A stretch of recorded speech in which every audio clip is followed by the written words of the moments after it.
The last successful invasion of the British Isles was in 1066 by the Normans. Ever since then many have tried and failed, the last examples being the Germans during the Battle of Britain.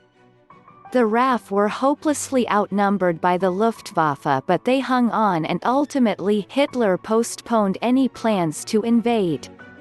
The US could try it certainly, but the British would make Iraq look like a picnic. You have to understand the psyche of the people here.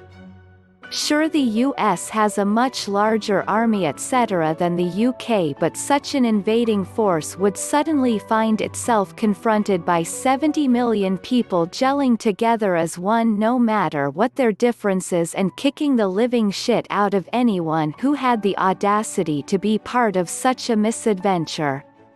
If the US invaded on a Friday or Saturday night, pub time, or God forbid in the middle of a football match, soccer, the cricket, Wimbledon, or the middle of the Six Nations rugby, then things would be much worse. In fact, it would be a mass extinction event for any invading force. Okay, instead of going in through England you could use Scotland as your invasion point. Not even the Romans went into Scotland. It built Hadrian's Wall to keep the Scots out because they're mad. I would recommend visiting Glasgow on a Saturday night and you will know what I mean. And let me tell you, an invading force would be completely annihilated. Besides, the Scottish regiment within the British Army are possibly the most fiercest in the world, with the exception of the Gurkhas, who will simply carve you up. You could try invading through Wales, but they're Celts too, and the Romans didn't venture too far there either.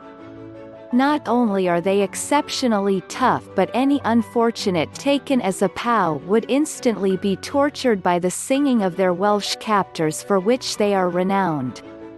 Your ears would start to bleed, and then they would chop your heads off and place them on pikes as a warning to others. Then there is Northern Ireland. I'll share this story with you.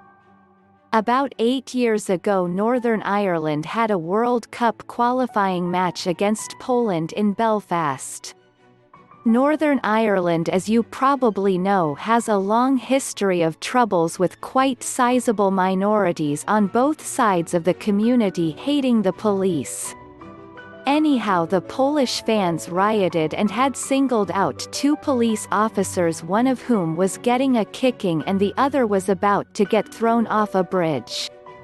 Now the natives were not having any of this, despite them hating the police.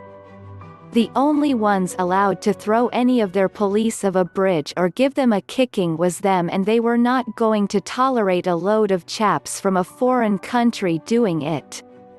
So they saved the officers, got them to safety, and proceeded to kick the crap out of the Polish rioters.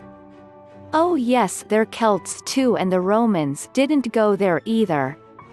Whilst this is mostly in jest, there is a very serious point behind it. If the country is attacked, be it a terrorist incident or whatever, if there is a natural disaster or some other incident that cause strife, the Brits instantly come together.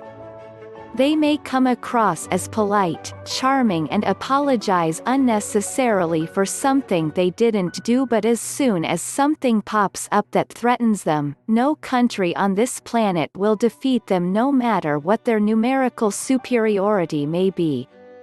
Whilst this may give you some insight, I would recommend reading up on the Blitz during World War II and the spirit of the people during that period. It is as unbreakable now as it was then,